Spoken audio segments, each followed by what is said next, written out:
Alright, my water pump, the car overheated because the idler arm pulley broke, but now the water pump seems to be making this noise. I don't know if you can hear that.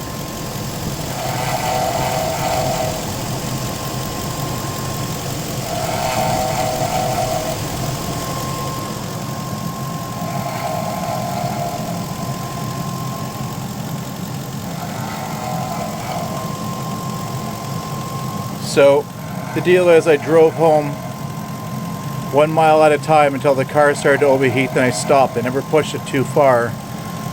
Changed the idler arm and put the belt back on, making this noise now.